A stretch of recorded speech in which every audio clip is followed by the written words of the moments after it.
জিজাল হায়াতুকা রমাদান, যদি জীবনটা রমজানের মতো সাজাতে পারো। রমজানে আমরা কিয়াম করেছি, যদি তুমি তোমার গোটা জীবনে সারাটা বছর যদি এভাবে কিয়ামুল লাইল করতে পারো, এভাবে যদি তুমি অন্যায় অপরাধ থেকে নিজেকে বিরত রাখতে পারো, এভাবে যদি তুমি দান সদকা করতে পারো, মানুষের প্রতি ইহসান করতে পারো, দয়া করতে পারো, তাজিদ আখিরাতুকা দাঈ, তাহলে আখিরাতটা হবে সেই রমজানের পরে আমরা যেমন ঈদ উদযাপন করি, আনন্দ ফুর্তি করি, আখিরাতটা হবে আমাদের জন্য ঈদের মতো। আল্লাহ রাব্বুল আলামিন আমাদের অন্তত আখিরাতের জীবনটা যেন ঈদের ওই একটা দিন, হাসরের দিনটা যেন অন্তত ঈদের মতো কাটানো তৌফিক দান করে, আল্লাহুম্মা আমিন। যে আল্লাহর নবী বলেছেন, মাসালুল লাযী ইয়াযকুরু রাব্বা ওয়াল লাযী লা ইয়াযকুরু রাব্বা মাসালুল হাইয়্যি ওয়াল মাইয়্যিত।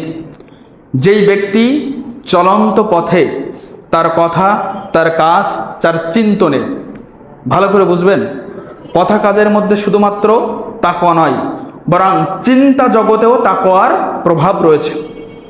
আপনি একজন মানুষকে দেখলেন, দেখার পরে আপনি একটা ব্যাড মানসিকতা, একটা খারাপ চিন্তা আগে নিয়ে আসলেন, এটা হচ্ছে চিন্তা জগতের তাকওয়া আপনি অর্জন করতে পারেননি।